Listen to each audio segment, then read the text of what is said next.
kami simpulkan bahwasannya perkara ini adalah bukan tindak pidana, ya, sehingga atas dasar tersebut perkara ini kami hentikan penyelidikannya. Ya. Polda Lampung resmi hentikan kasus TikToker Bima yang viral usai kritik Provinsi Lampung. Hal tersebut dikemukakan Dirkrimsus Polda Lampung, Kombes Doni AP yang didampingi Kabid Humas Polda Lampung, Kombes Zahwa Nipandra, dalam konferensi pers yang digelar di Mapolda Lampung pada Selasa 18 April 2023. Menurut Doni, kasus tersebut bermula dari adanya laporan seorang warga Lampung mengenai akun TikTok @aubimaxreborn. Kemudian pihak Polda Lampung melakukan penyelidikan dengan meminta klarifikasi 6 orang saksi, yakni 3 saksi masyarakat termasuk pelapor, lalu 1 ahli bahasa serta 2 ahli pidana. Hasilnya, para ahli menyebutkan bahwa kasus itu bukan termasuk ranah pidana sehingga Polda Lampung menghentikan kasus tersebut.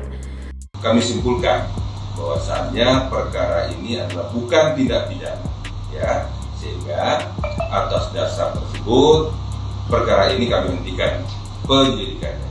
Ya. Sebelumnya, pengacara Ginda Ansori Waika adalah orang yang melaporkan TikToker Bima Yudo Saputro, mahasiswa asal Lampung yang berkuliah di Sydney, Australia. Pelaporan tersebut dilakukan karena Bima telah membuat guncang Provinsi Lampung atas pernyataannya di media sosial TikTok. Ginda Ansori mengatakan ia meminta kepada Bima agar sudah cukup membuat guncang Provinsi Lampung. Saat ditanya seandainya Bima meminta maaf secara terbuka di media sosial TikTok, apakah laporannya akan dicabut Ginda?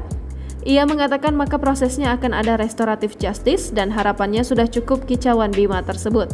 Jadi segala sesuatunya yang berkaitan dengan hukum maka akan diselesaikan secara hukum juga.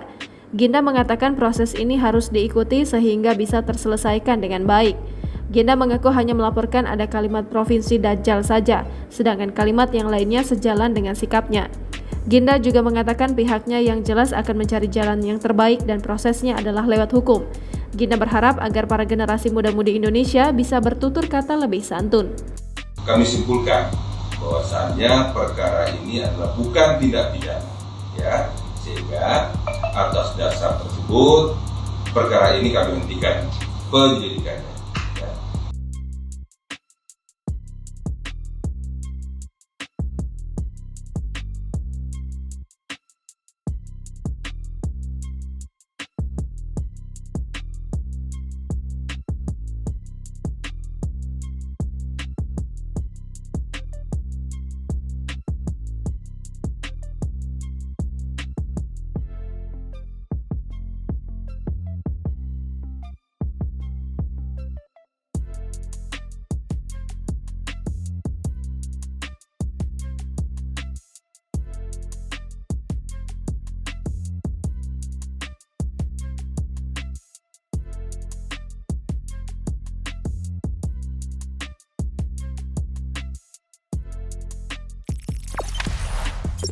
Jangan lupa subscribe, share, komen, dan like ya!